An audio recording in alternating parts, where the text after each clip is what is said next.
नमस्कार, सगरमाथा टेलिभिजनको प्रस्तुति कार्यक्रम एसटिभी च्याटमा यहाँलाई स्वागत छ। म सुनिल दाहाल।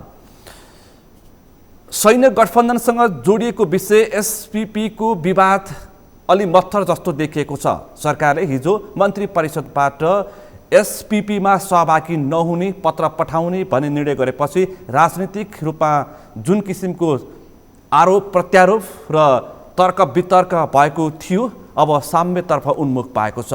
त्यसकारण यो विषय बिस्तारै ओझेलमा पर्दै गएको छ। बजेटमा प्रतिपक्षले सेटिङको विषय उठान गरिरहेको छ। सेटिङमा अर्थमन्त्रीले स्पष्ट जवाफ नदिएको भनेर हिजो पनि संसदमा आरोप प्रत्यारोपमा प्रमुख प्रतिपक्ष उत्रियो। सँगै अहिले पछिल्लो समय मूल्य वृद्धिको आवाज निकै उठेको छ। पेट्रोलियम पदार्थदेखि भान्सासम्म मूल्य वृद्धि निकै बढेको छ र यसमा सरकार गम्भीर हुन सकेन र जनताको ढाड सेक्ने काम गर्यो। किन सरकार जनताको भावनाप्रति उत्तरदायी हुन सकेन भन्ने प्रश्न पनि जनमानसमा उठेको छ। सँगै गठबन्धन मङ्सिरको निर्वाचनमा गठबन्धन अब फेरि गठबन्धनको विषय पनि फरक कोणबाट आइरहेको छ। गठबन्धनमा वामपन्थी गठबन्धन वामदेव गौतमले नेतृत्व गर्ने भन्ने चर्चा सुरु भएसँगै लोक वामपन्थी गठबन्धन के हुन्छ यो विषय पनि यतिखेर छलफलको विषय बनेको छ र सँगसँगै समसामयिक राजनीतिक घटनाक्रममा केन्द्रित रहेका विषयवस्तुमा आज हामी छलफल गर्दैछौँ। आजको यो छलफलमा मसँग सहभागी हुनुहुन्छ नेपाली कङ्ग्रेसको सहमहामन्त्री महालक्ष्मी उपाध्याय डिना। यहाँलाई स्वागत छ। हजुर, धन्यवाद। यहाँलाई आराम हुनुहुन्छ?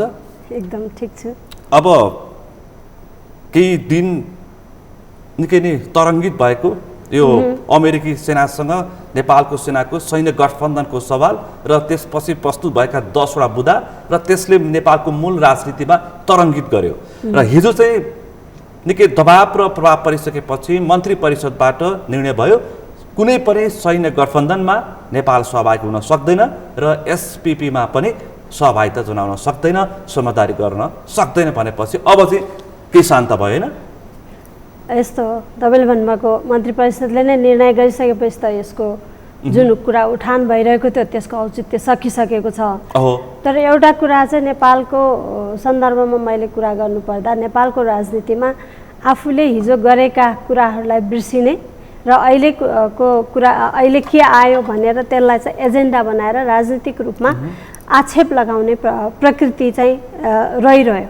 हामीले हेऱ्यौँ यही तपाईँले भने जस्तै एसपीपीमा 2015मा फेरि 17मा पत्राचार गरेको नेपालमा 19मा 21मा त्यति बेला त अहिले 22मा पनि झन्डै नेपाली काङ्ग्रेसको सरकार थिएन। जति बेला सुरुवात गर्यो त्यति बेला नेपाल कम्युनिस्ट पार्टी एमालेकै सरकार थियो अथवा कम्युनिस्ट पार्टीको सरकार केपी ओलीको सरकार थियो र आफूले हिजो गरेको कुरालाई नजरअन्दाज गर्दै आज अब हुन लाग्यो भनेर बबन्डा गर्ने यो प्रकृतिले राजनीति एजेन्डा बनाउने निर्वाचनलाई प्रभाव पार्न खोज्ने यो प्रकृति चाहिँ यो गलत प्रकृतिहरूको मलाई लाग्छ अब अन्त्य हुने हिजोको मन्त्री परिषदको बैठकले यसको यो एजेन्डा अब उठ्दैन भन्ने चाहिँ मलाई लाग्छ। यति त सोचबुझ त हुनु पर्यो नि। मन्त्री परिषदले यो विषयलाई गम्भीरताका साथ लिएर अब नेपाली सेनाबीच सहकार्यमा कुनै पनि सैन्य गठबन्धनको साझेदारीमा अब हिजोको मन्त्री परिषदको बैठकले पूर्ण विराम लगाइदिएको छ। तर सत्तामा रहेका दलका केही नेता हिजो मात्र कृष्णबहादुर महराले बोल्दै हुन्थ्यो एउटा सार्वजनिक कार्यक्रममा भन्दै हुन्थ्यो अझै पनि प्रधानमन्त्री शेरबहादुर देउवाको भर छैन, उहाँ अमेरिका भ्रमणमा जाँदै हुनुहुन्छ, उहाँको चासो त्यसमै छ, त्यसकारण अझै पनि ढुक्क हुने अवस्था छैन भनेर माओवादी केन्द्रका पुष्पकमल दाहाल प्रचण्डका नजिकका पात्रले बोले फेरि हिजो। अब यस्तो भ्रमणमा जाने र योसँगको सम्बन्ध फरक सम्बन्ध हो। अहिले होइन, अब त त्यसो भए त नेपालबाट कुनै मुलुकले बोलायो हामीले अर्को मुलुकको प्रधानमन्त्रीलाई बोलाउनु पर्ला अनि त्यहाँ सधैँ शङ्का भयो भने हाम्रो अन्तर्राष्ट्रिय सम्बन्धको कुरा के गर्ने त? कि हाम्रो अन्तर्राष्ट्रिय सम्बन्धलाई नै खारिज गरेर जाने हो कि हाम्रो कूटनैतिक सम्बन्ध अन्तर्राष्ट्रिय सम्बन्ध त हाम्रो कायम छ नि सम्पूर्ण मुलुकसँग। र विगतमा पनि हामी इतिहास पल्टाउँदै जाउँ धेरै प्रधानमन्त्रीहरू अमेरिका गएका छन्, अरू अन्य मुलुकहरूमा गएका छन्, भारत गएका छन्। अब भारत गए पनि किन गयो भन्ने, चाइना गए पनि किन गयो भन्ने, अमेरिका गए पनि किन गयो, यो प्रश्न यो गर्नु गलत हो। यसले हाम्रो अन्तर्राष्ट्रिय सम्बन्धलाई पनि प्रतिकूल असर पार्न सक्छ। यो विषयमा राजनीतिक पार्टीका नेताहरू बोल्नु यसरी गलत प्रक्रियाबाट बोल्न चाहिँ राम्रो हुँदैन। र तपाईँले भन्नुभएको आशंकाको कुरा प्रधानमन्त्रीले हिजोका दिनमा पनि मन्त्री परिषदको निर्णय गर्नुभन्दा अगाडि पनि उहाँले पटक पटक मिडियालाई भन्नुभएको छ यो मेरो हातबाट हुँदैन, कदापि हुँदैन भनेर बोलिरहनु भएको कुरालाई पनि विश्वास नगर्ने भने प्रधानमन्त्रीले बोलेको कुरालाई नि विश्वास नगर्ने, नबोलेको कुरालाई नै आशंका गर्ने भनेपछि अब के गर्ने त भनेपछि उहाँहरूको आफ्नो विचार मैले अघि भने यो राजनीतिक एजेन्डा बनाउन खोजिएको त उब्जायो। कहिले यसमा कुनै पनि किसिमको पत्र अमेरिकालाई पठाइएको छैन, नेपाली सेना बोल्छ, फेरि पत्र पठाइएको भनेर पत्र सार्वजनिक हुन्छ, फेरि संसदमा पत्र खोइ भनेर माग हुन्छ, एकैछिनपछि 45 मिनटपछि सबै सञ्चार माध्यममा पत्र आइपुग्छ, अनि प्रधानमन्त्री स्थगित गरेको भन्नुहुन्छ। अब फेरि सत्तामा रहेका दलहरू रद्द हो भन्नुपर्छ भन्छन् भनेपछि यसले कन्फ्युज त क्रिएट गरेकै हो नि त। कन्फ्युज त हो। तपाईँले भन्नुभएको जस्तै अहिले पत्र पठाएको छैन हिजो विगतका दिनमा भन्ने त प्रमाणै छ नि, समितिमा गएर बोलिएको छ पत्र पठाइएको भनेर होइन, अन्तर्राष्ट्रिय समितिमै बोलेको कुराहरू छ, त्यो त प्रमाण छ। पत्र पठाइएन भन्ने किसिमको त्यो त ककल सिर्जना गरियो नि त, फेरि त्यो त गलत। अझै पनि 10 बुँदे के हो भन्ने कुरा अझै पनि प्रश्न हुन सकेको छैन। जुन 10 बुँदे तपाईँले पनि बुझ्नुभयो, यो स्टेट पार्टनरसिप प्रोग्रामको अथवा सैन्य साझेदारीको समझदारीको विषयको 10 बुँदाको विषय त अझै पनि अन्यलमा छ। भोलि के हुन्छ? अब त्यही कारणले अहिले प्रधानमन्त्रीज्यूले यस्तो कुरा म स्टेटलाई समस्या आउने, राष्ट्रलाई समस्या आउने यस्ता कुनै पनि क्रियाकलापमा म त्यो गतिविधिलाई म रोक्छु, त्यो पत्राचार भएको भए पनि म अन्त्य गर्छु भनेर उहाँले वचनबद्ध गरिसक्नुभयो। मन्त्री परिषदको निर्णय भइसकेको छ। त्यसकारण मैले अब यो एसपिपीमा हामी धेरै बहसमा जानु पनि जरुरी छैन, यो कन्फ्युजन ल्याउनु पनि जरुरी छैन, यसको अन्त्य भइसकेको छ। र अब कतिपय ट्रेनिङ प्रोग्रामहरूमा त सबै गएका त्यो कुरा त भोलि फेरि यस्तै आउला। ट्रेनिङमा जानु अथवा ट्रेनिङ गराउनु भन्ने अर्को पक्ष हो। अन्तर्राष्ट्रिय ट्रेनिङहरू हुन्छन्, ट्रेनिङमा विभिन्न सेक्टरका हुन्छन्, आर्मीका पनि हुन्छन्, पुलिसका पनि हुन्छन्, त्यो त गइरहेका छन्। त्यसलाई यस्तो स्टेट पार्टनरसिपको अवधारणाभित्र राखिनु हुँदैन। एउटा सिक्ने सिकाउने प्रक्रिया भनेको संसारमा सबै ठाउँमा सबै मुलुकहरूमा अनुभवका कुराहरू हुन्छन्, भइरहेको छ। त्यसैलाई पनि अहिले तपाईँले तपाईँले अहिले एसपिपीमै त्यसलाई जोड्न खोजिरहेको छ कि विगतमा भएका ट्रेनिङका प्रोग्रामहरू, तालिम प्रशिक्षणका कार्यक्रमहरूलाई पनि यसमा जोडेर अहिले मैले अघि सुरुमै भने यसलाई राजनीतिक एजेन्डा बनाउन विभिन्न राजनीतिक पार्टीहरू लागेको कारण, किनभने निर्वाचन आइसकेको छ, निर्वाचन घोषणा हुने समय आउँदैछ, नजिक आइरहेको छ, प्रयास गरिरहेका छन्। तर उहाँहरू अब विफल भइसक्नुभयो। अब जनताले यो कुरालाई महसुस गरे, किन जनता पनि लाटो छैनन् नि। आज संसार यति सानो भइसक्यो कि फेसबुक गुगलबाट सबै कुराहरू स्पष्ट तान्न सक्छन्। कसले कहाँ बोल्यो रेकर्डेड छ, रेकर्डका कुराहरू आउँछन्। अहिले हिजो गलत बोल्यो कि आज गलत बोलेको छ भने त रेकर्डमा छ नि। अहिले हामीले जहाँ पनि अहिले बच्चाहरूले पनि खोजेर त्यो कुरा खुस्काउँछन् दलहरूले, त्यसपछि अनि त्यसको प्रतिक्रिया आउँछ अनि प्रतिरक्षा गर्छन्, बोलेको छैन भन्छन्, रेकर्ड हुन्छ, रेकर्ड आइसकेपछि तैचुप मैचुप भन्छन् नेताहरू। त्यस्तो अवस्था छ। त्यसकारण अब भने जनता पनि निकै टाठो र बाटो भइसकेको छ, प्रविधिले पनि साथ दिइसकेको छ भनेपछि यो विषय अब लगभग टुङ्गिसकेको छ। अझै पनि आशंका चाहिँ 10 बुँदा प्रति छ। हेरौँ अब के हुन्छ, बेला बेलामा आउँछ। तपाईँले भन्नु आशंका किन गराइएको हो कि आशंका होइन, गराउन खोजिएर यसलाई एजेन्डा बनाउन खोजिएको मात्रै हो। बाहिर भ्रम दिन खोजिएको हो, यसलाई राजनीतिक भ्रम आइपुग्यो। यस्तो पनि भयो अलिअलि प्रधानमन्त्री नेपाली कांग्रेसको पार्टी सभापति अलिअलि अमेरिकी लभीको नेता भनेर जुन आक्षेप आरोप लगाइएको थियो, कता कता उहाँको केही निर्णयहरूले त्यसलाई अलि सार्थकता दिने प्रयास गरेपछि मानिसहरूले आशंका गरेको पनि टिप्पणी भयो नि त। फेरि त्यो लबीको त अब हेर्नुहोस् कहिले भारत परस्त भन्छन् काङ्ग्रेसलाई, कहिले अमेरिकन भन्छन्, कहिले जोसँग सम्बन्ध विस्तार गर्न खोजे अन्तर्राष्ट्रिय जगतमा कुटनैतिक सम्बन्ध विस्तार गरे त्यसैको परस्त भन्छन्, कसैलाई चाइना परस्त भन्छन्। अब यो चाहिँ हाम्रो मलाई लाग्दैन यो कोहीसँग परस्त छैन र अब मुलुक एउटा इन्डिपेन्डेन्ट मुलुक हो यो, हामीले सबैसँग सम्बन्ध विस्तार गर्नुपर्छ। हाम्रो अन्तर्राष्ट्रिय सम्बन्ध असंलग्न मुलुक हाम्रो, यसको सम्बन्धमा हामी सबै मुलुकसँग राम्रो। तर यो विषयलाई चाहिँ सरकारले स्थगन गरे पनि जसरी पत्रहरू पुगे, बारम्बार पत्रहरू पुगे, त्यो सँगसँगै 10 वटा बुँदा सार्वजनिक भयो, त्यसभित्र राखिएका विषयहरू केही आपत्तिजनक नै छ, त्यसलाई समर्थन गर्ने खालको छैन। यसप्रति चाहिँ एउटा छानबिन समिति बनाएर यसको निर्कुल गरिदिएको भएदेखि चाहिँ जनताहरू पनि हुन सक्थे भन्ने मेरो प्रश्न हो। किनकि राजेन्द्र बहादुर छेत्री तत्कालीन प्रधान सेनापतिले पत्र पठाउनु भएको छ, त्यसमा विपदको बेलामा सुशील कोइरालाले तत्कालीन प्रधानमन्त्रीले पठाउन लगाएको भनिएको छ, परराष्ट्रको च्यानलबाट पठाउनु पर्थ्यो, जङ्गी अड्डाले किन पठायो जस्ता थुप्रै सवालहरू उठे नि त। हो, त्यसकारण अहिले प्रधानमन्त्रीले यो कुराको चासो लिइसक्नु भएको छ। प्रधानमन्त्री आफै यसलाई यो विवादलाई अन्त्य गर्न लाग्नु भएको हुनाले तपाईँले भने छानबिन समिति पनि बन्न सक्छ, पार्लियामेन्टबाट पनि बन्न सक्छ। हुन त दायित्व पार्लियामेन्टको हो, अब मन्त्री परिषदबाटै यो निर्णय भएपछि यो कुराहरूलाई अगाडि बढ्छ।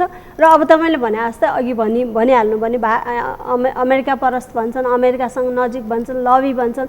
अब उहाँले यो कुराहरूलाई, यो निर्णयलाई कार्यान्वयन गराउन अथवा यसको विरुद्धको निर्णयलाई, यो पत्राचारको अन्त्य गर्नका लागि पनि उहाँले सम्बन्ध त बनाउनै पर्यो। त्यो अन्त भएको कुरालाई त अमेरिकनहरूसँग कुरै गर्नु पर्यो, कुटनीतिक सम्बन्ध कुरै गर्नु पर्यो। अब त्यो च्यानलबाट जानु पर्यो। अब त्यो जाने त प्रधानमन्त्रीकै पहलमै जाने होला होइन। त्यो जाँदाखेरि भोलि फेरि अर्को यहाँ अर्को भ्रम सृजना गर्न सक्छन्। अन्तर्राष्ट्रिय सम्बन्ध समितिको बैठकबाट अलिकता प्रधानमन्त्री अलि भागा जस्तो पनि देखिन्छ। त्यस्तो होइन, प्रधानमन्त्री मिनी संसद यो अन्तर्राष्ट्रिय समितिहरू, संवैधानिक अङ्गहरूको बैठकमा सबै आउने, प्रधानमन्त्री किन नआउने, त्यसकारण त्यहाँ पनि अलिअलि आशंका देखियो नि त। यो अब कहाँ आयो कहाँ गएन भन्ने आशंका र एजेन्डा बनाउनु गलत कुरा हो। अन्तर्राष्ट्रिय सम्बन्ध समितिमा प्रधानमन्त्री अन्तर्राष्ट्रिय जगतको कुराहरू पनि प्रधानमन्त्रीका विभिन्न अङ्गहरू हुन्छन्, त्योसँग सम्बन्धित निकायहरू छन्, मन्त्रीहरू छन्, मन्त्री परिषदका के अरे मन्त्रीहरू छन्। उनीहरूले गएर जवाफ दिइसकेपछि त्यो आधिकारिकता प्रधानमन्त्रीले नै गरिएको हो भन्नेमा बुझ्नुपर्छ। अहिले तपाईँ हेर्नुहोस् न, संसारका सबै प्रधानमन्त्रीहरू हो, त्यो त हो नि। प्रधानमन्त्रीसँग सरसल्लाह गरेर गए होलान्, उनले बोलिसक्नु भएको छ, राज्यको गृहमन्त्रीले बोलिसक्नु भएको छ, अभिन्न अङ्ग गृहमन्त्री परराष्ट्र मन्त्रीले बोलिसकेपछि प्रधानमन्त्री नै जानुपर्छ भन्ने यो एउटा ढिपीलाई पनि हामीले बोकेर हिँड्नु पर्दैन। हामी हेरौँ संसारका प्रधानमन्त्रीहरू कहाँ कहाँ जान्छन् त, सबै एउटा इस्युमा जवाफ दिँदै जान्छन् प्रधानमन्त्री। हामीले हाम्रो मुलुकको प्रधानमन्त्रीलाई किन यति सहज बनाउन खोजिरहेको छ? उहाँको पनि त धेरै कार्यव्यस्ता छ, मुलुकको अहिले धेरै समस्याहरू छन्। नेपालमा यो पोस्ट कोभिड पछि आएका धेरै समस्याहरू छन्, त्यसकारण डे टु डे उहाँको एफेयर्सलाई नै बाधा पुर्याउने गरेर यस्ता कुराहरू गर्दाखेरि राष्ट्रको दैनिक कार्यहरूमा पनि अप्ठ्यारो पर्न सक्छ। त्यसकारण उहाँ कहाँ जानुभयो गएन भन्ने होइन, उहाँको निकायले काम गरेको मन्त्री परिषदले नै टुङ्गो लगाइसकेका छ। उहाँको निकायले काम गरिसक्यो। काम के हुन सक्छ? प्रधानमन्त्रीको अमेरिका भ्रमणमा के कस्ता विषयवस्तुमा छलफल हुन्छ, त्यसपछि तपाईँ हाम्रो छलफल पक्कै हुन्छ। अब बजेटको कुरा गरौँ। बजेटमा सेटिङ भयो भनेर संसदमा प्रमुख प्रतिपक्ष उफ्रै छ। हिजो पनि तपाईँले देख्नुभयो, अवरुद्ध गरिरहेछन् होइन। अर्थमन्त्री जनार्दन शर्माले सेटिङ गरेकै हो, छानबिन समिति गठन गर्नुपर्छ, सीसी क्यामेरा हेर्नुपर्छ, सिंहदरबारको गेटदेखि अर्थमन्त्रीको कार्यकक्षसम्मको सीसी क्यामेरा देखाउनुपर्छ। अर्थमन्त्रीले सेटिङ गरेर आयकरमा वृद्धि गरेर आयकरमा छुट दिएर सीमित ठुला घरानासँग पैसा उठाए प्रमुख प्रतिपक्ष बोलेको बोलै छ। छानबिन समितिको त आवश्यक देखियो नि त अब होइन। अब प्रमुख प्रतिपक्षले आवाज उठाउनु जायज पनि हुन्छ, उहाँहरूको दायित्व पनि हो। कहाँ के भयो भनेर हेर्ने उहाँहरूले संसदमा उठाउनु भएको छ। तर संसदमा कुरा उठाउँदै गर्दा त्यसलाई संसद अवरोध गर्ने प्रयास, संसदलाई विथोलन गर्ने प्रयास भन्दा पनि अर्थ यो विषयमा चाहिँ कसरी के भयो, अहिलेको आएको बजेटमा कहाँ कहाँ कमी कमजोरी मध्यराती हैन। अब को गए भने नासु र एकजना एउटा कुरा मेरो एकाउन्टेन्ट राखेर अर्थमन्त्रीले बजेटमा चलखेल गर्नुभएछ। त्यो चाहिँ अब गरेको नगरेको म भन्न सक्दिनँ, म पार्लियामेन्टमा पनि छैन, त्यसकारण म यो विषय धेरै नेपाली कांग्रेसको सहमहामन्त्री निर्वाचित सहमहामन्त्री, त्यही कारणले मैले भन्दैछु बजेटका कमी कमजोरीको विषयमा हामीलाई पनि कतिपय चित्त नबुझेका होला हैन, त्यो हामी पनि बाहिर उठाइरहेका छौँ। बजेटलाई सरल र जनताको माझमा पुग्ने बजेट बनाउनु पर्यो। अझै पनि बजेट जनता प्रत्यक्ष लाभान्वित बजेट आएको छैन भने हामी पनि बोलिरहेका छौँ हैन, अझै यसलाई चाहिँ सहज बनाउनुपर्छ, प्रत्यक्ष लाभान्विततिर जानुपर्छ भनेर हामी बोलिरहेका छौँ। त्यसको अर्थ कहाँ सेटिङ भयो के गयो भने होला अर्थमन्त्रीले अझै राय सल्लाह ल्या पनि हुनसक्छ, लिन सक्छ नि त कुनै पनि मन्त्रीले। अब सेटिङको कुरा दिउँसै लिनु पर्यो, राति 12 बजे भ्याउनु भएन, रातभर पनि काम गर्न सक्छन्। नासुलाई लिएर तपाईलाई पनि थाहा छ बजेट प्रक्रिया तपाईलाई थाहा छ, राति 12 बजे अथवा भोलिपल्ट संसदमा प्रस्तुत हुने बजेटमा राति 12 बजे व्यक्तिलाई छिराउनु भएन अर्थ मन्त्रालयमा। एउटा कुरा म एउटै कुरा भन्छु तपाईलाई, मन्त्रीले बिहान काम गरेको बेलुका काम गरेको अर्थ हुँदैन। म पनि मन्त्री भएको मान्छे हो, कतिपय समयमा निर्वाचनका समयमा म पनि रातभरि मन्त्रालयमा बसेर काम गरेको छु, अनि मैले सेटिङ त गरे होइन होला, निर्वाचनका कुराहरू थिए, सबै कुराहरू बसेर हामीले काम त गऱ्यौँ नि त, सबै मन्त्रीहरू बसेर काम गर्नुभयो, हामी पनि बस्यौँ। तर महालक्ष्मी उपाध्याय दिनाले राति 12 बजे एउटा पूर्व नासुलाई बोलाएर यो ठाउँमा यो गर्नुपर्छ भनेर सल्लाह त लिनु भएन होला बजेटको मध्यरातमा, त्यो त भएन होला नि त। हो चासो यहाँनेरि सुन्नुस्, त्यसकारण अब प्रतिपक्षले उठाएको कुरालाई के कुरा हो त्यो अब त्यसको विषयमा सरकारले पनि गम्भीर भएकै होला, त्यो बुझ्ने नै छ। अझै यो कुराहरू उठिरहेको छ, 2-3 दिन भइरहेको छ, उठिरहेको छ, प्रतिपक्षले उठाइरहनु भएको छ। सरकारले पार्टी उहाँकै पार्टी उहाँ जुन पार्टीबाट आउनुभएको छ त्यो पार्टी पनि अहिले कुरा गर्नुपर्छ उहाँहरूले, उहाँहरूको पार्टीले पनि यो के हो त भनेर समीक्षा बैठक राखे होला। मलाई लाग्छ केही दिन अगाडि समीक्षा बैठकहरू पनि भएको छ यो विषयमा। अहिले अर्थमन्त्रीको पार्टी माओवादी नेकपा माओवादी केन्द्रले उहाँहरूले कुरा यो विषयमा उहाँहरूसँग सम्बन्धित कुरा भयो र सरकारको पनि जिम्मेवारी हो, पार्टीको अहिलेको सरकारले पनि यो विषयमा गम्भीर चिन्तन चाहिँ गरिरहेको होला, गर्छ भन्ने चाहिँ मलाई। र के भएको त्यो राति मध्यरातमा के साँच्चै नै सेटिङ गरेको हो त अर्थमन्त्रीले भन्ने आम जनताको चासो भइसकेपछि सरकारले जवाफ चाहिँ दिनुपर्छ। हजुर, प्रश्न उठ्यो किन उहाँले त्यो बेलुका राति को गयो गएन भनेर स्पष्ट बोल्न चाहनु भएको छैन। फुटेज चाहियो भन्दाखेरि प्रतिपक्षले फुटेज किन देखाउने को एमाले भन्नुभएको छ, त्यसै झनै आसनकातर्फ केन्द्रित गरेको जस्तो देखिन्छ। अर्थमन्त्रीले मैले सुनेको बोल्न त बोलिरहनु भएको छ, मैले कहीँ त्यस्तो सेटिङ गरेको छैन, म कहाँ कोही आएको त्यस्तो व्यक्ति आएको पनि छैन भन्नुभएको छ। त्यसकारण अब यो कुरालाई यो कतिको आधार हो त्यो त पार्लियामेन्टमा बस्नेहरूले भन्नु। मैले तपाईँलाई म पार्टीको सहमहामन्त्रीको हैसियतले उहाँको पार्टीले यसलाई छानबिन गर्नुपर्छ, उहाँको पार्टीले हैन। अहिले किन उहाँले सरकार नेकपा माओवादी केन्द्रले यो विषयमा गम्भीरताका साथ छानबिन गर्नुपर्छ र जनतालाई विश्वस्त पार्नुपर्छ, नत्र उहाँलाई नै मङ्सिरको निर्वाचनमा घाटा लाग्न सक्छ, हुन सक्छ। हजुर हैन, राज्यको अर्थतन्त्रमा नै हैन गलत गर्नुभएको छ भने त अहिले घाटा नै लाग्छ, तर होइन रहेछ भने त फाइदा होला हैन। दुईटै पक्ष छ नि, दुईटै पक्ष छ। अब गठबन्धन हजुर मङ्सिरको निर्वाचन आइसकेको छ, नजिक आउँदैछ, दौडधुप सुरु भइसकेका छन्।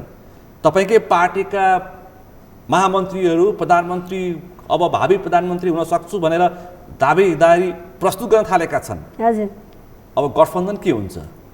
गठबन्धन कायमै हुन्छ जसरी अहिले आइरहेको छ, भोलिका दिनमा पनि गठबन्धन कायम राख्ने भन्ने अब अहिलेसम्मको मलाई लाग्छ। गठबन्धनका पार्टीहरूको सहकार्य नै छ, सहमति नै हामीले मिडियामा पनि सुनेका छौँ, सहमति नै छ, गठबन्धन कायमै हुन्छ।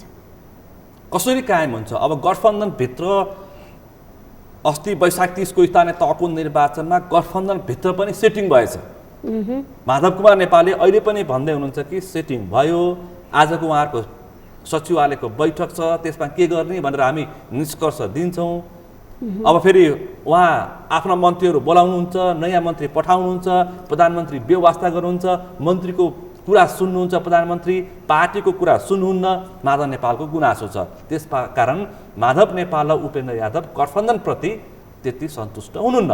प्रश्न देखिएको छ, सार्वजनिक भइरहेका छन् अब यस्तो विषय प्रश्नहरू। नयाँ उहाँहरूको पार्टी नयाँ हो र अहिले उहाँहरूले बोलेको कुरा मैले पनि सुनेको कुरा अहिले स्थानीय तहमा हुन त मेजर ठाउँहरूमा उहाँहरूले जित्नु भएको छ। उहाँको प्रमुख जितेको कास्की पोखरा महानगरपालिका उपमहानगरपालिका लगायत मेरै ठाउँ होइन। त्यस कारणले उहाँहरूले त्यति असन्तुष्टि जनाउनु पर्ने छैन। नयाँ पार्टीको संरचना तल्लो निकायसम्म नभएको अवस्था थियो। त्यो हुँदाहुँदै पनि गठबन्धनका कारणहरूले उहाँहरूले केही अवसर प्राप्त गर्नुभएको छ। यो अवसरलाई नै टेकेर उहाँले आगामी निर्वाचनलाई अझ बढी फाइदामा लिने अथवा अझ सङ्गठन निर्माणमा लाग्नुपर्छ जस्तो मलाई लाग्छ। अब असन्तुष्टि त होला उहाँलाई पनि, कार्यकर्ता तहबाट तल्लो निकाय तहबाट हामीले टिकट पाएनौँ, हामीलाई गठबन्धनले असहयोग गर्यो भन्ने होला। त्यो त काङ्ग्रेसमा पनि गठबन्धनभित्र पनि सेटिङ पुष्पकमल दाहाल प्रचण्ड र शेरबहादुर देउवाबीचको सेटिङ त्यो गलत माधव नेपाल र उपेन्द्र यादवलाई पत्तो भएन। अझै पनि अर्को आरोप सुरु भएको छ कि उपेन्द्रको पार्टी फुटाउन प्रचण्ड र देउवा लागिरहेछन्। अब यो चाहिँ यो गलत कुरा हो। यो कुरामा कहीँ पनि कुरा पनि भएको छैन। हामीले पदाधिकारीहरूको विभिन्न बैठक कुराहरूमा बस्दाखेरि छलफलमा यस्ता कुराहरू प्रधानमन्त्रीले पनि भन्नुभएको छैन, पार्टी सभापतिले पनि भन्नुभएको छैन। उहाँ निर्धक्क हुनुहुन्छ। उहाँले गठबन्धन भएरै जानुपर्छ। अहिलेको अवस्थामा मुलुकको अहिलेको परिस्थितिमा केही कार्यकालसम्म यो स्थायित्व दिनका लागि पनि स्थायी सरकारको आवश्यक भएको हुनाले हामी केही कदम पछाडि पनि हटेका छौँ। आज हामीलाई पनि ठुलो समस्या छ, पार्टीभित्र पनि समस्या छ। आज हेर्नुहोस् 43 स्थानमा हाम्रो गठबन्धन भएको, 47मा गठबन्धन नभएको। 47 स्थानमा गठबन्धन नहुँदा पनि काङ्ग्रेसले धेरै माथि विजय प्राप्त गरेको छ। त्यहाँ पनि प्रतिशतको हिसाबले 51% हामी माथि छौँ। गठबन्धन नगरेका ठाउँहरूमा पनि, गठबन्धन गरेका ठाउँमा हामी 50% भएका छौँ। त्यस कारणले हाम्रो पनि त छ नि, हाम्रो पार्टी त ठुलो पार्टी, हाम्रो पार्टी पुरानो पार्टी। यो पार्टीमा रगत बगाएर आएका, जीवन बलिदान गरेका मान्छेहरू धेरै छन्। धेरैको हाम्रो पार्टीभित्र सङ्ख्या बढिरहेको छ। म भन्दैछु त्यसकारण तपाईँलाई म भन्दैछु त्यसकारण हाम्रो पार्टीका धेरै साथीहरूले त्याग गर्नुभएको छ योपालि। किन भन्दा अहिलेको वर्तमान सरकार हामीले सोचेको सरकार होइन। हामी सरकारमा बस्छु भनेर हामीले म्यान्डेट पाएको पनि होइन। त्यसकारण त्यो म्यान्डेट नपाए पनि सरकारमा प्रधानमन्त्री बन्नुभएको छ, मन्त्रीहरू बन्नुभएको छ। त्यसकारण धेरै हाम्रा साथीहरूले यो सेक्रिफाइस गर्नुभएको छ, पार्टीका नेताहरूले सेक्रिफाइस गर्नुभएको छ। त्यसकारण असन्तुष्टि हामीमा नभएको होइन, हामीमा पनि धेरै असन्तुष्टि छ। भोलिका दिनमा सरकार निर्माण गर्नका लागि र मुलुकको अहिलेको परिस्थितिलाई सुधारात्मक बाटोबाट लैजानका लागि पनि सत्ता गठबन्धन हुनैपर्छ, गर्नुपर्छ भन्ने मान्यता हुँदाखेरि मकवानपुरबाट भोलि गठबन्धन, पार्टीको गठबन्धन, पार्टीभित्रको गठबन्धनलाई चुनावी गठबन्धन भयो भने भोलि महालक्ष्मी उपाध्याय दिनाले मकवानपुरबाट टिकट नपाउने अवस्था आयो भने पनि हजुर यो चुनावी गठबन्धन हुनुपर्छ, सत्ता गठबन्धन हुनुपर्छ। मेरो दावा छ म चुनाव उठ्छु भनेर होइन। चुनावमा म जान्छु, मैले हिजो पनि गइसकेको छु र मैले सार्वजनिक रूपमा यो पनि भनेको छु म फेरि समानुपातिकमा म आउँदिनँ। मलाई नेताहरूले भन्नुहुन्छ होला भोलिका दिनमा, तर मैले त्यो समानुपातिक मैले कल्पना गरेको छैन। महालक्ष्मी उपाध्याय दिना समानुपातिकमा नबस्ने पक्का होइन? त्यो पक्का। तपाईँको पार्टी सभापतिको दबाब र पर्यो भने र बसे भनेर भन्ने दिन पनि नआउला नि। फेरि छोड्ने दिनलाई दबाब हुँदैन, कसैले छोड्छु भन्दा दबाब हुँदैन। हेर्नुहोस् बस भनेर दबाब कसैले समानुपातिकमा बस्नुको लागि दबाब पर्न सक्छ छोड्नलाई तपाईलाई। त किन मैले छोडिरहेको होइन, म त पार्टीमै सहमन्त्री छु, पार्टीमै काम गरौँला नि एक कार्यकाल अझै। मलाई त्यो छैन। हेर्नु मलाई हिजो पनि म 2 पल्ट संविधान सभामा आएँ हो, मलाई धेरै आरोप आए संविधान 2 पल्ट दोहोऱ्याउने भने। त्यो त संविधान सभा हो नि त, संविधान लेख्ने विषय हो। त्यसमा मेरो चासो र मेरो दबाब थियो, मेरो आफ्नै थियो। कांग्रेसको एउटा सशक्त नेत्री भएको हैसियतमा स्वाभाविक हो। हामीले उठाएका इस्युजहरू धेरै थिए, पहिलो संविधान सभामा हामीले लेखेका इस्युजहरू धेरै थिए। त्यसका लागि पनि म जान्छु भन्ने मेरो दावा थियो। तर अब मेरो दावा छैन। जब दावा नभएपछि मलाई जानैपर्छ भने बाध्यात्मक परिस्थिति कसैले गर्न सक्दैन, मलाई जहाँसम्म लाग्छ। किन म पार्टीमा काम छु, पार्टीको पदाधिकारी छु, पछि म पार्टीमा काम गर्न सक्छु। त्यसकारण म जनतामा काम गर्ने भनेर अहिले हिजो चुनावमा उठेँ। जबकि तपाईँ परिकल्पना गर्नुहोस् अब तपाईँ प्रत्यक्ष चुनाव लड्ने प्रत्यक्ष चुनाव अस्ति पनि लडेको म अस्ति पनि लडेको म हारेको त्यहीँबाट गठबन्धनको कारणले गठबन्धनले हराइदिएको हो वामपन्थी गठबन्धनका कारणले म हारेको मान्छे हो त्यसकारण म अब प्रत्यक्षमै हो मेरो दावा सधैँ जहिले चुनाव लड्छु म प्रत्यक्षमै हो जनताबाट निर्वाचित हुनुपर्छ एउटा नेता भइसकेपछि त्यति हैसियत राख्न सक्नुपर्छ हो मेरो भनाइ त्यही हो म किनभने टीका लगाएर कुनै पद तपाईँ प्राप्त गर्ने पक्षमा हुनुहुन्न तर मकवानपुरमा गठबन्धन भएपछि वामपन्थीको पनि गठबन्धन त्यो लाल किल्ला भन्छन् कसरी छोड्न सक्नुहुन्छ लाल तपाईले किल्ला तोडिसक्यो हेर्नुस् विगतमा बिस्तारै बिस्तारै अब लाल किल्ला तोडिसकेको छ अहिलेको स्थानीय निर्वाचनमा पनि त एकीकृत समाजवादीले जित्यो नि लालै किल्ला हो नि त्यो पनि हामीले जिताएको हो नि त यस पार्टीलाई त हामीले मेयर दिएर उपमेयर काङ्ग्रेसको जितेको हो उपमहानगरपालिकामा नगरपालिकामा थाहा नगरपालिका इन्द्रबानी हुनुहुन्छ पार्टीबाट तपाईँ हुनुहुन्छ उता एमालेबाट कृष्ण दाहाल छन् यता कमल थापा प्रतिस्पर्धा तीबाट गर्छु भन्दैछन् थुप्रै व्यक्तिहरू छन् ठुल्ठुला टावरको बिचमा प्रतिस्पर्धा गरेर उम्किन सक्छु भन्ने तपाईँसँग विश्वास छ मैले पहिला पनि यिनै टावरसँगै प्रतिस्पर्धा गरेको म थोरै मतले झिनो मतले हारेको पहिला पनि धेरै अगाडि 48 सालको निर्वाचनमा त्यसकारण म प्रतिस्पर्धा गर्न डराउने मान्छे होइन एमाले र राप्रपा बीचको चुनावी गठबन्धन भयो भने के हुन सक्छ फेरि याद गर्नु भएको छ त्यो पनि सम्भावना तपाईले देख्नु भएको छ देखाएको छु त्यही पनि चुनावमा जान्छु तपाईँ प्रत्यक्ष नै हजुर चुनावी प्रतिस्पर्धा गर्ने मेरो दावा हजुर त्यही तपाईलाई नि छोड्छन् भन्ने के सम्भावना छ र होइन छोड्ने नछोड्ने त भोलिको कुरा हो समझदारीको कुरा हो गठबन्धनमा कसरी जाने भन्ने छलफल होला म पनि पार्टीको पदाधिकारी हो यो संसदीय बोर्डमै म पनि छु त्यहाँ त्यसकारणले मलाई नै छोड भन्न पनि गाह्रो छ नि त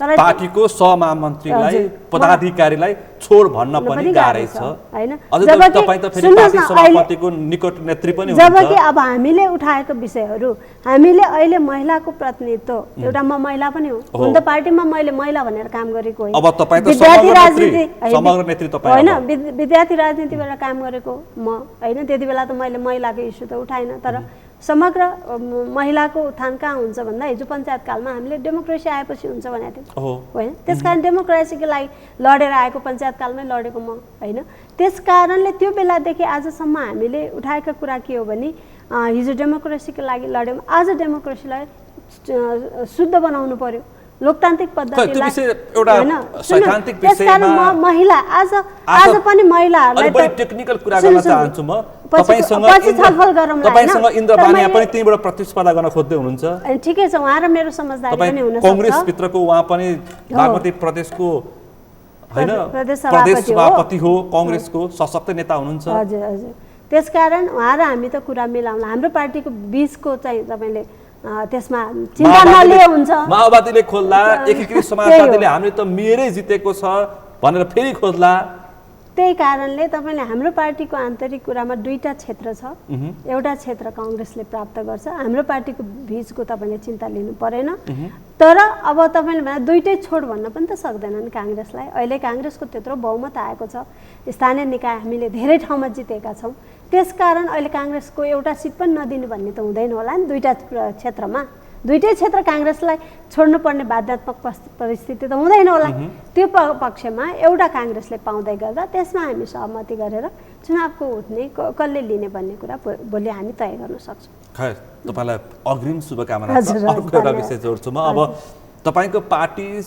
भित्र तपाईको महामन्त्रीले प्रधानमन्त्रीको दाबी गर्नुभयो राम्रो कुरा प्रधानमन्त्रीको दावा गर्नु भने त राम्रो युवा नेतृत्व आउनु पर्यो सबैतिर युवाको आवश्यकता छ तपाई पनि युवा नेत्री नै हो सबैले युवाले नेतृत्व गर्नु पर्यो अब 60 65 क्रस गरेकाहरुलाई बिदा गर्नु पर्यो भनेर जुन किसिमको सबैतिर बहस भइराछ त्यो ठिकै हो नि त हैन हजुर त्यो त राम्रो उहाँले त्यो इच्छा जाहेर गर्नुमा म त्यसलाई आपत्ति मान्दैन राम्रो बोल्नु तर 70 क्रस गरेका रामचन्द्र पौडेलहरु पनि प्रधानमन्त्रीको आशा गरेर बसिरहेछन् फेरि कांग्रेस भित्र राजनीतिक जीवनै आफ्नो जीवनै राजनीतिमा बिताउनु भएको छ त्यो उहाँहरुले पनि देख्नु स्वाभाविकै हो नि त्यसलाई पनि अस्वाभाविक म भन्न सक्दिन प्रधानमन्त्री बन्छु भन्ने दावा उहाँले पनि गर्नु भएको छ अरूले पनि गरेछ तपाईले पार्टी सभापति फेरि पनि अलिकति पार्टी सभापति उहाँ पनि बोले इच्छुक यो त देखिनु भएको छ। प्रक्रियाको कुरा हो। इच्छुक अहिले त उहाँले केही भन्नुभएकै छैन, तर प्रक्रियाको कुरा हो।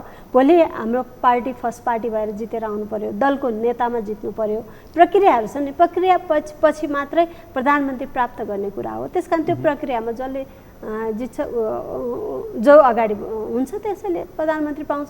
त्यस कारण गगनजीले बोल्नुभयो भने राम्रो कुरा। रामचन्द्र दाई त सधैँ उहाँ लागिरहनु भएको छ चुनाव प्रधानमन्त्री बन्नको लागि। कतिपल्ट उहाँले प्रयास पनि गर्नुभयो, बहुमत पुगेन, हार्नुभयो।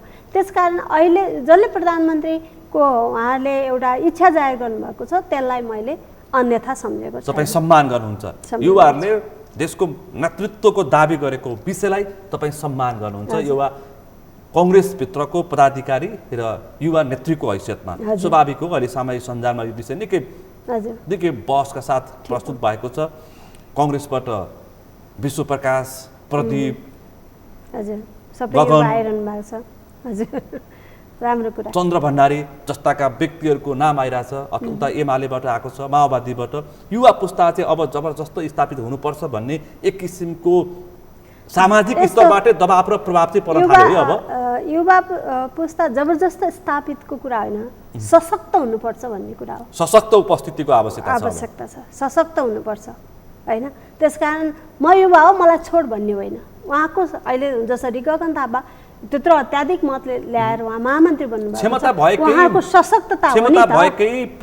कुशलता देखाउन सक्ने व्यक्तिहरूले नै अहिले दाबी गरिरहेका छन्। उहाँहरूको सशक्तताले भोलिका दिनमा त्यो बाटो तय गर्छ, निर्माण हुन्छ भन्ने चाहिँ मलाई पनि विश्वास छ। भनेपछि अब एक दर्जन एक थरी उमेर सकिएका र बारम्बार टेस्ट भएर फेल भएर समयमा आफूलाई उपयुक्त रूपमा प्रस्तुत गर्न नसकेकाहरू चाहिँ अब पाखा लाग्ने भयो होइन। अब त्यस्तो तपाईँले फेरि हाम्रो पार्टीमा यत्रो लामो सङ्घर्ष गरेका मान्छेहरूलाई उहाँको सङ्घर्षलाई सम्मान गर्दै उहाँलाई पार्टीबाट बिदा गर्नु पर्यो। सुन्नु त्यो जसले हाम्रो पार्टीमा त्यत्रो त्याग गरेर आज मुलुकलाई यो पर्यो लोकतन्त्रलाई स्थापना गर्न सक्यो, लोकतन्त्रको जग बजाउन सक्यो, तिमीहरूलाई तपाईँले त्यसलाई अशक्त यस्तो भनेर सम्मान गर्दै उहाँलाई अब तपाईहरुको उमेरले पनि समय सकियो। तपाईँ त्यो भन्न सक्नुहुन्छ किनभने अब समय उमेर भयो होला, तपाईहरु सम्मानित बस्नु सक्नुहुन्छ, समाज पनि परिवर्तन भयो, समाजको आकांक्षा पनि परिवर्तन भयो। अलिकति हाम्रो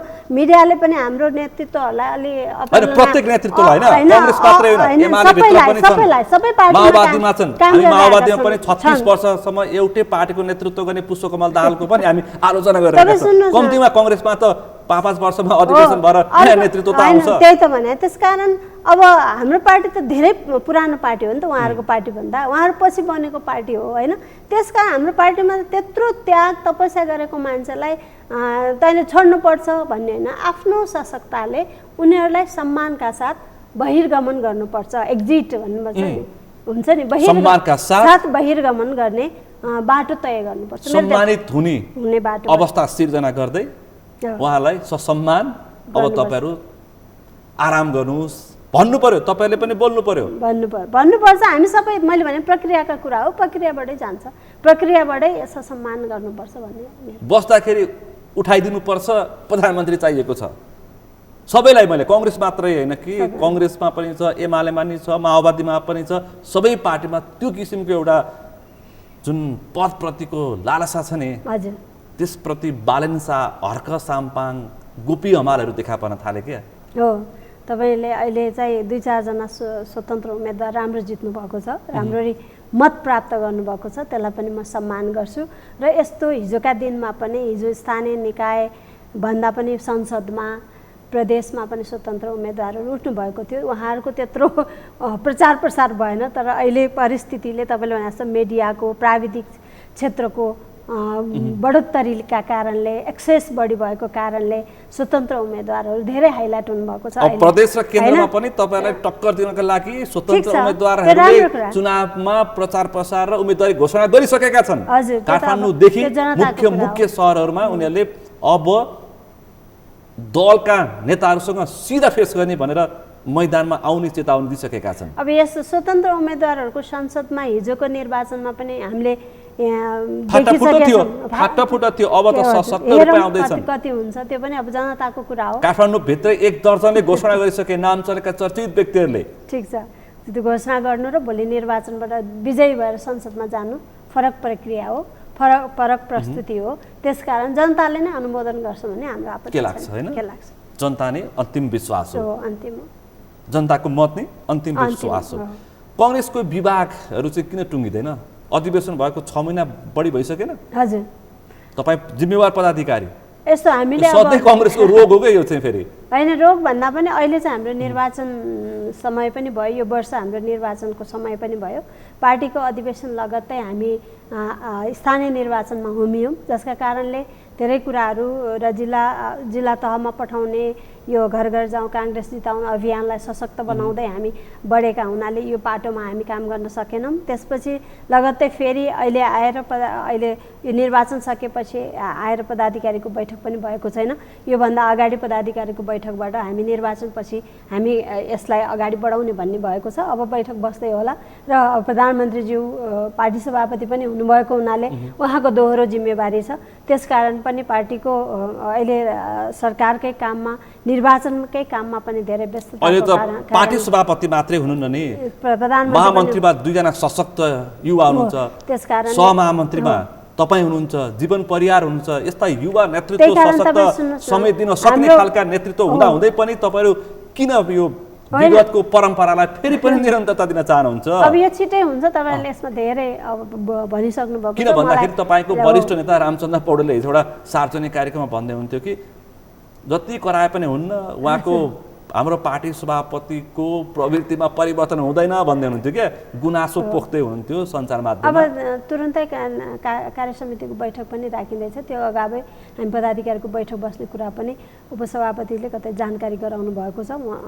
त्यसकारण यो मलाई लाग्छ अब छिटै नै यो प्रक्रियाको अगाडि बढ्छ। हजुर, मङ्सिरको निर्वाचन अगाडि नै, किनभने यो अब पहिलादेखि नै एउटा सदस्यले जिम्मेवारी पाउँछन्। सुन्नुहोस् न, पहिलादेखि नै एउटा के हो भने सम्पूर्ण राजनीतिक हाम्रा नेतृत्व वर्गहरूसँग बसेर परामर्श गरेर गर्ने हो र कतिपय हिजो बेमेल भयो, परामर्शमा होइन बेमेल भयो, अधिवेशन भन्दा अगाडि केही महिना अगाडि समेत नियुक्तिको प्रक्रिया प्रारम्भ गरेको पनि दुरवस्था छ है। फेरि त्यो बेमलताका कारणले मैले पनि पार्टी सभापतिसँग कुरा गर्दाखेरि सबैसँग सल्लाह गरेर परामर्श गरेर गर्छु भनिरहनु भएको छ।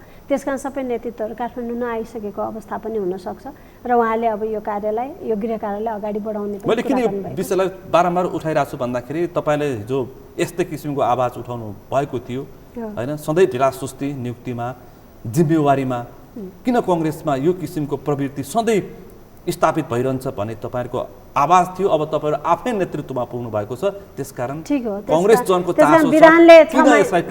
विधानले 6 महिना दिएको हो, त्यो निर्वाचनका कारणले केही ढिला भएको र अब छिटै नै यो हुन्छ भन्ने मलाई पनि विश्वास छ। अब जनता कुरा गर्छु म। हजुर, पेट्रोलियम पदार्थदेखि सागसम्ममा मूल्य वृद्धि अचाक्ली भएको छ, तपाईँलाई पनि थाहा छ। संसदमा नि कुरा उठाएको छ। म पनि गाडी चलाएर हिँड्ने 200 रुपियाँ भएछ पेट्रोल हाल्दाखेरि, 1000 को पेट्रोल 5 लिटर। अब त्यस्तो अवस्था आइसक्यो। अब यो तपाईले बोल्नु पर्यो। सुन्नुहोस्, म बोलिरहेको छु र यो मूल्य घटाउमा अब यो पेट्रोलियमै पदार्थका कारणले समग्र क्षेत्रलाई प्रभाव परेको छ। पेट्रोलको वृद्धिका कारणले अरू उपभोग्य सामानहरूमा पनि खर्च बढ्न गएको छ अथवा महँगी बढ्न गएको छ र अब यो पेट्रोलियम हाम्रो कन्ट्रोलभित्रको कुरा चाहिँ होइन। अन्तर्राष्ट्रिय जगतमा पनि यही कुराहरू उठिरहेको छ। अन्तर्राष्ट्रिय जगतले पनि पेट्रोल बढ्नका कारणले सबै भाउ बढ्यो भनेर अहिले अरू मुलुकहरूले पनि यो कुराहरूलाई उठाइरहेको छ र नेपालमा पनि यो ठुलो समस्या भएको छ। तपाईँले भन्नुभएको जस्तै अझ घरेलु घरभित्र महिलाहरूलाई नै ठुलो समस्या, हामीलाई कति महिलाहरूले भनिरहेको भान्सामै समस्या भयो। त्यसकारण महिलाहरूले पनि यो कुरालाई यसलाई चाहिँ उठाउनु पर्यो स्ट्रङका साथ। यो मूल्य घटाउनु पर्यो। ग्यासको भाउ पनि बढेको छ, सबै बढिरहेको अवस्थामा कसरी धान्ने भन्ने आवाज आएको छ। म यो तपाईँकै टेलिभिजन मार्फतबाट, सगरमाथा टेलिभिजन मार्फतबाटै सरकारलाई यसप्रति गम्भीर हुनलाई र चासो देखाउनलाई म आग्रह पनि गर्न चाहन्छु। मौसममा निर्वाचन छ, प्रदेश र केन्द्रको निर्वाचन छ, यसको प्रत्यक्ष असर पर्न सक्छ। राजनीति गर्ने व्यक्तिलाई यो पनि चासोको विषय हो नि त। फेरि निर्वाचन एउटा पक्ष हो, तर तपाईले अघि भन्नुभयो भान्सा घरभित्रै समस्या आउने जुन समस्या देखा परेको छ, आम नागरिकको समस्यालाई राज्यले सम्बोधन गर्नुपर्छ, महँगी वृद्धिमा कटौती गर्नुपर्छ भन्ने मेरो पनि माग हो। पेट्रोल त किन्न नसकिएला हजुर हिँडेरै गन्तव्यमा पुगेला जान सकिन्छ। तर बेलुका त खाना खानु पर्यो बाँच्नु दुई पर्यो छाक खाना खानलाई दुई छाक खानको सहज लागि हुनुपर्ने। जनतालाई समस्या परिसकेको त्यो छ समस्याका लागि जुन मूल्य वृद्धि भएको छ त्यो मूल्य घटाउनु पर्छ मेरो पनि माग हो सरकार मन्त्रीहरू आर्थिक चलखेलमा छन् उनीहरूलाई चासै छैन हजुर मन्त्रीहरू देखिहाल्नु भएको छ मन्त्रीहरूको हालत मन लाग्दै मुख छाडेर हिँडेका छन् सुन्नुभयो होला एकदमै सामाजिक गलत सञ्जालमा हो यो यस्तै गलत प्रक्रियालाई चाहिँ अन्त्य गर्नुपर्छ यो चाहिँ हो तपाईँले खोइ त भन्नुभयो। प्रधानमन्त्रीलाई कुनै चासै छैन यो यस्तो हो गठबन्धनको सरकार हो तपाईँ प्रधानमन्त्री त कार्यकारी हो नि त हो प्रधानमन्त्रीले त पार्टीलाई भन्ने हो नि कुनै प्रियम मन्त्री- आलेले मुख सुन्नुहोस्, छाडेपछि सुन्नुहोस्। शेरबहादुर पनि दोष जाँदो रहेछ प्रधानमन्त्रीले पार्टीलाई भन्ने हो पार्टीले दिएको मन्त्री हो प्रधानमन्त्रीले पार्टीलाई भन्नुपर्छ पार्टीलाई उहाँले कुरा गरिरहनु भएको छ छलफल भयो पार्टीले पो हेर्ने कुरा हो उहाँलाई पनि त निर्वाचन आएको छ नि हामी गठबन्धनमा जाँदैछौँ पार्टी भन्ने बित्तिकै जे पनि गर्न पाउँछ एउटा पाउँदैन व्यक्तिले राइट त्यसकारण पार्टीको मन्त्री हो पार्टीबाट जानुभएको मन्त्री हो त्यस कारण उहाँको पार्टीको चास तपाईँले भने आज सचिवालयको बैठक छ त्यहाँ छलफल माता नेपाललाई भन्नु पर्यो शेरबहादुर देउवाले प्रधानमन्त्री सम्मानित प्रधानमन्त्री भन्नुपर्छ उहाँले चुप लाएर बस्नु भएको छ भन्ने मलाई लाग्दैन आज आम अरूले भनिरहेको बेलामा प्रधानमन्त्रीले यो चासो नदेखाएको भन्ने मलाई लाग्दैन भन्नुभएको होला तर उहाँको पार्टीहरू यसमा गम्भीर हुनु पर्यो यो विषय उहाँले तर यो विषयलाई अझ छानबिन गरेर सत्य तथ्य बाहिर आउनु पर्यो र त्यसकारण पार्टी हिजोबाट त फेरि अरू विषय पनि उठान भइरहेछन् थुप्रै विषयहरू भनेपछि अब माता नेपाल त बोल्नै नसक्ने अवस्थामा हुनुहुन्छ बोल्यो कि पार्टी छोड्ला भन्ने डर छ त्यसरी हुँदैन पार्टीको संरचना भनेको पार्टी बन्ने हो कुनै व्यक्तिले छोडेर पार्टीको संरचनाको अन्त्य हुँदैन संरचना नष्ट हुँदैन त्यसकारण माधव नेपाल जस्तो त्यत्रो नेता प्रधानमन्त्री भइसक्नु भएको पार्टीको कम्युनिस्ट पार्टीमा पनि त्यत्रो लामो समय गरिसक्नु पार्टीको त्यो तपाईँले छोड्ला भन्ने डरले उहाँले त्यो बोल्नै सक्नु भएको छैन बोल्न नसक्या होइन सञ्चारकर्मीहरूले प्रश्न गर्दाखेरि त्यसको जवाफ मसँग छैन भन्दै हिँड्नु भएको छ उहाँले अब उहाँको कुरा मलाई होइन मैले भन्न खोजेको मेरो चाहिँ खाली तपाईलाई विषय के हो नि नैतिकताको राजनीति त्यसकारण गर्ने मैले तपाईँले भने मान्छेलाई जस्तै पर्छ प्रधानमन्त्रीले उहाँलाई भन्नुपर्छ यो के भएको हो होइन त्यो पार्टीबाट आएको कुरा हो सुन्नुभयो तपाईँले हजुर। उहाँको अडियो सुन्नु भएको छ यस्तो पनि हुन्छ एकदम गलत हो त्यसकारण यो एउटा क्याबिनेट मिनिस्टरको अडियो एउटा कर्मचारीलाई र सिस्टममा एउटा नैतिकतामा त बस्नु पर्यो नि कसैलाई पनि त्यस्तो शब्द चाहिँ बोल्नु हुँदैन त्यसलाई चाहिँ बन्देज गर्नुपर्छ त्यसकारण मन्त्री जस्तो जिम्मेवार मान्छेले बोलेकोमा आम नागरिकले पनि आपत्ति जनाइरहेको अध्यादेश छ। आउने डर छ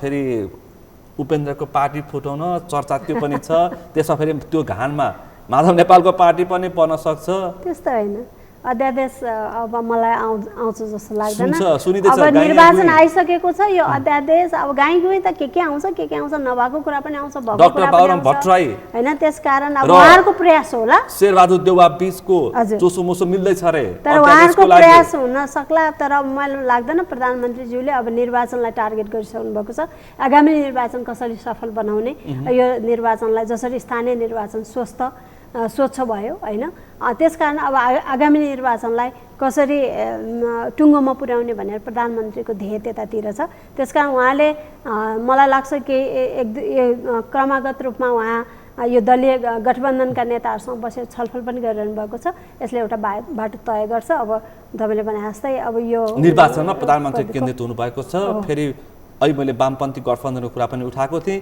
वामपन्थी गठबन्धनको फेरि वामदेवबाट प्रयास भइरहेछ नारायण काजीहरू पनि लागिरहेछन् सुन्नु भएको छ नि तपाईँले सुनेको छु तर त्यो यसलाई कङ्ग्रेसले कति गम्भीरताका साथ लिइरहेछ हामी गम्भीरताका साथ लिएका छौँ र नेतृत्व सँगको कुराकानी अनुसार चाहिँ गठबन्धन अहिले टुट्दैन भन्ने नै आइरहेको छ टुट्यो भने पनि काङ्ग्रेस चुनावमा जान एक्लै प्रतिस्पर्धा गर्न तयार छ कङ्ग्रेस भोलिका दिनमा गठबन्धन टुट्दैन काङ्ग्रेस डराएको त कहिले छ र एक्लै प्रतिस्पर्धा गर्न चाहने पनि कङ्ग्रेसभित्र छन् गगन थापा छन् चन्द्र भण्डारी छन् शेखर कोइराला छन् उनीहरूलाई झनै राम्रै हुन्छ अब राम्रो नराम्रो भोलिको नतिजाको कुरा हो तर वामपन्थी गठबन्धनको पक्षमा त उहाँहरू कुनै पनि हालतमा हुनुहुन्न तपाईँ एउटै कुरा बुझ्नुहोस् कि नेपाली काङ्ग्रेस कुन निर्वाचनबाट डराएको छ कहिले डराएको छ प्रतिस्पर्धामा त जाने पर्यो सधैँ गइरहेको मुलुकको ठुलो लोकतान्त्रिक 64 सालमा त्यत्रो परिस्थितिमा त काङ्ग्रेसले निर्वाचन गयो हामीले मङ्सिरमा भनेको निर्वाचन सार्नु पर्यो होइन माओवादीकै कारणले जबकि माओवादीको त त्यति बेला हाई थियो नि त नेकपा माओवादी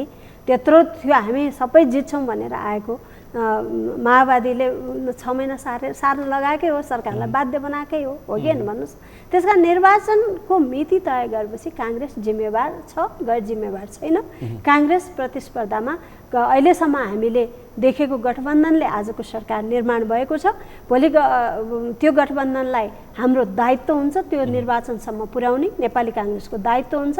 त्यो दायित्व निर्वाह गर्न काङ्ग्रेस पछाडि हट्दैन। तर अब उहाँहरूले नै तोडेर जानुहुन्छ। तपाईँले भने जस्तै नेताहरू बार्गेनिङ गर्दै हुनुहुन्छ, नेताहरू वार्ता गर्दै हुनुहुन्छ भनेर भोलि त्यो परिस्थिति आए पनि नेपाली काङ्ग्रेस बार्गेनिङ त सुरु भइसकेको छ, निर्वाचनमा जान्छ। गठबन्धनभित्रै पुष्पकमल दाहाल प्रचण्डले कङ्ग्रेसले धेरै अहङ्कार देखायो भने बालकोटमा बसेका केपी ओली जस्तो बनाइदिन्छु भने होइन त, चुनाव लगत्तै स्थानीय तहको निर्वाचन लगत्तै भन्नुभयो। अनि वामपन्थीहरू चतुर हुन्छन् फेरि, याद गर्नुभएको छ? ठिक छ, उहाँहरूको चतुराईले उहाँलाई कहाँ पुर्याउँछ। हामी चतुर नभए पनि काङ्ग्रेस हामीले एउटा गन्तव्यमा हामी हिँडिरहेका छौँ। हामीले चाहेको हिजोको लोकतन्त्र प्राप्तिका लागि जसरी नेपाली काङ्ग्रेसले आम मुलुकका लागि, जनताको लागि त्याग गरिरहेको छ, यो गरिरहन्छ। निरन्तर जाने बाटो गइरहन्छ। कङ्ग्रेस निरन्तर अगाडि बढिरहन्छ। एक्लै भए पनि प्रतिस्पर्धा गर्नुपर्छ, गर्छ। त्यसमा कङ्ग्रेसलाई कुनै चिन्ताको विषय छैन। हुन त पार्टीहरू उता वामपन्थीहरू छरपष्ट भएको छन्, फुटेर पार्टीभित्रै वामपन्थीहरूको समस्या छ, उता मधेस केन्द्रित दलहरूको अवस्था त्यस्तै छ। कङ्ग्रेसलाई यो चोटि मङ्सिरको केन्द्र र प्रदेशको निर्वाचनमा सहज देखिएको छ। अब जनताको कुरा हो र अब जनताले बुझ्ने कुरा हो। हिजो वामपन्थी एक भएर पनि कसरी के भयो त्यो जनताले बुझेकै होला। हामीले भनिरहनु 5 वर्षमा के भयो, कस्तो भयो परिस्थिति, त्यहाँ गएपछि के हुने हो, त्योभन्दा त आज त जनताले सहज अवस्था प्राप्त गरेका छन् नि त। आज जनताको सहजता छ, सबै काममा स्वतन्त्र छन्, सबै कुराले आज अन्यलको अवस्था छैन। तर त्यो बिचमा के भोगे त्यो त रिमाइन्ड गर्नु पर्यो। आज जनताले रिमाइन्ड गर्छन्। तपाईँले देख्नु भएको छ हिजो बोलेका कुरा आज जोडेर युट्युबमा आइरहेको छ, टिकटक बनेका छन् भने चाहिँ आज जनताले त्यो कुरालाई रिभाइभ नगर्ने कुरा छैन। त्यसकारण वामपन्थीहरू मिलेमा जनताले भोट हाल्छन् भन्ने पनि मलाई लाग्दैन। र आज हामी कङ्ग्रेसका कारणले आज अन्य वामपन्थीहरू काङ्ग्रेससँग गठबन्धन गर्दाखेरि जुन स्थान प्राप्त गर्नुभएको छ त्यो स्थान नै उहाँहरूले गौरव सम्झिनुपर्छ। प्रमुख प्रतिपक्ष एक्लै काफी छु, उहाँहरूले पनि गठबन्धन गर्नुभएको छ। सानो सानो पार्टी बोलाउँदै गठबन्धन उहाँहरू पनि त कमल थापासँग पनि गर्नुभएको छ। अझै कतिपय ढकालसँग पनि गरेको हो। उहाँहरू 15वटा पार्टीसँग गर्नुभएको छ। कमल थापासँग भयो भने त तपाईँलाई मकवानपुरमा समस्या पर्छ, फेरि दोहोऱ्याएँ मैले। पर्दैन। कमल थापासँग पनि हिजो चुनावै लडेको हो, त्यसकारण तपाईँले प्रतिस्पर्धा गरेको हो कमल थापासँग पनि हो। त्यसकारणले मलाई डर छ, म चुनावमा जान्छु भन्ने मेरो एमाले त फेरि एक्लै प्रतिस्पर्धा गर्छौँ वामपन्थीलाई अथवा सत्तामा रहेका वामपन्थी कङ्ग्रेसलाई ठिक पार्छौँ भन्दैछन्। कङ्ग्रेस ठिकै छ, तयारीका साथ बसेको छ। त्यो पार्टीले भन्दा पनि जनताले ठिक पार्ने हो। कसलाई कहाँ गर्छ निर्वाचनमा हेरौँला। त्यो जनता धेरै टाठो भइसकेका छन्। यो मूल्य वृद्धिमा पनि तपाईँले अलिक धेरै सरकारलाई घचघच्याउनु पर्यो। यो निकै समस्या भइसकेको छ यस विषयमा। पेट्रोलियम पदार्थ प्रयोग गरेर सवारी साधन चल्न नसक्ने अवस्था आइसकेको छ। प्रधानमन्त्री, अर्थमन्त्री र उद्योग मन्त्रीको ढिपीले मूल्य वृद्धि बढेको भनेर सञ्चार माध्यममा आइरहेछ। यो पनि तपाईँले चासोको साथ आफ्नो पार्टीमा कुरा उठाउनु पर्यो। हजुर, अबको बैठकमा विषय यही एजेन्डामा हामी विशेष लाग्छौँ। अब यो अहिले अर्को विषय पनि उठेको छ संसदमा, यो यौन हिंसाको बलात्कारको हदम्याद सम्बन्धी।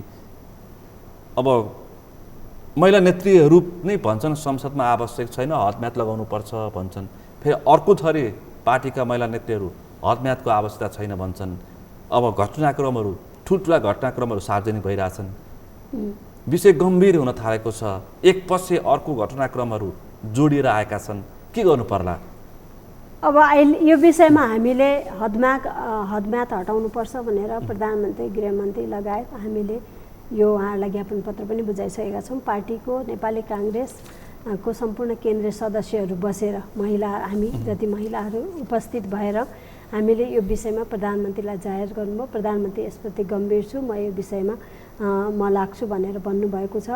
र अर्को फर्स्ट लेडी आर्जु देउबा केन्द्रीय सदस्य पनि हुनुहुन्छ, उहाँ पनि यस विषयमा धेरै लागिरहनु भएको छ। र अहिले तपाईँले भन्नुभएको जस्तो केही सोचको कुरा पनि रहेछ, केही तपाईँले भने जस्तो केही पार्टीका महिलाहरूले पनि यसलाई बुझेर हो कि नबुझेर हो बोलिरहनु भएको छ, यो हदम्याद राख्नुपर्छ भन्नुभएको छ। केही घटनाहरू महिलाहरूले घटाएका घटनाहरू पनि समाजमा देखेका छन्, प्रतिशतको हिसाबले पनि पीडित भएका घटनाहरू पनि सार्वजनिक भइरहेका छन्।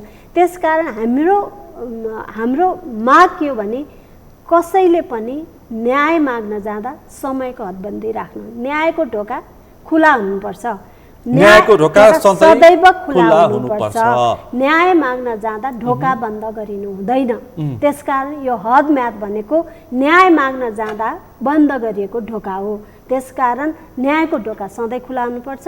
त्यसकारण त्यसमा को पीडित छ भनेर महिला मात्रै पुरुष पीडित भयो भन्ने कुरा मात्रै होइन, महिला मात्रै पीडित भयो भन्ने कुरा पनि होइन है। फेरि समग्र फेरि अर्को विषय के छ भने यहाँ हाम्रो दृष्टिकोण हेर्नुहोस् न, महिलाको मात्रै समस्या भन्न ठान्छन् के, यो त समाजको समस्या हो नि।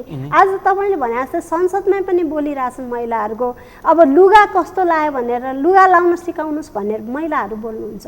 आज 18 महिनाको बच्चाको रेप भएको छ, 2 वर्षको बच्चाको रेप भएको छ, अनि लुगा कस्तो लाउने तपाईँ भन्नुहोस् त। भनेपछि यो त महिलाको मात्र समस्या होइन नि त, यो त समाजमा यो विकृति यसरी बढिरहेको छ। त्यो सोचलाई पुरुषसँग दाज्नु भएन, पुरुष त्यहाँ पीडित हुन्छ भनेर दाज्नु भएन।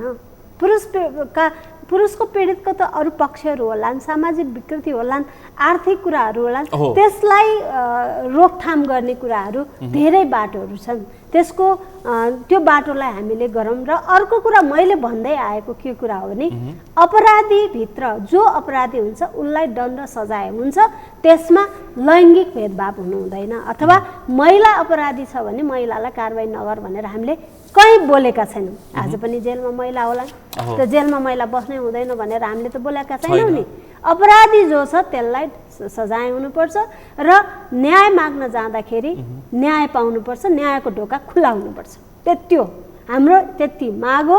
यो कुरालाई संसदमा बसेका महिला होस्, दाजुभाइ होस्, पुरुष हुनुहुन्छ, उहाँहरूले यसलाई गम्भीर चिन्तन गरियोस्। आज धेरै मुलुकमा 15वटा मुलुकमा हदम्याद छैन र कतिपय ठाउँमा 20 वर्ष छ, 25 वर्ष छ र समय सान्दर्भिक उनीहरूले बढाइरहेका छन्। त्यो परिस्थिति तपाईँले हदम्यादको सन्दर्भमा यो हिंसा अथवा रेप हुँदाखेरिको उजुरीको सवालमा कानुनी जटिलतालाई जोडेर हदम्यादको कुरा तपाईँले उठाइरहनु भएको छ। यति वर्ष आवश्यकता हो कि अथवा हदम्यादकै आवश्यकता होइन?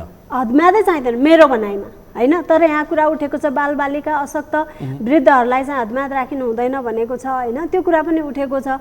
अब त्यसलाई नै लिएर जाने कि भन्ने पनि बहस, त्यो पनि त व्यावहारिक रूपमा अलिकति सही जस्तो देखिन्छ। तर सुन्नुहोस् न, कतिपय घटनाहरू हामीलाई उदाहरण थाहा छ, अहिले धेरै यहाँ बोल्न पनि मिल्दैन। बोल्न सक्ने जति बोल्नु पर्यो। एउटा स्कुलमा पढ्ने बच्चा हुन्छ, स्कुलको काण्डहरू पनि ललितपुरको घटना अहिले स्कुलमा पढ्ने बच्चैदेखि ऊ पीडित छ, भिक्टिम छ, उसमाथि पटक बलात्कार भएको छ, रेप भएको छ। त्यो स्कुलमा ऊ टिचर भइन्जेलसम्म उसले बोल्न सक्दैन। 12 कक्षा पास। अनि जब उसले बोल्न सक्ने हुन्छ त्यो टिचर त्यहाँ हुँदैन, कहाँ गएर बोल्न जाने, कहाँ उजुरी हाल्न जाने भनेपछि त्यसको बेलामा उसले न्याय पाउने कि नपाउने।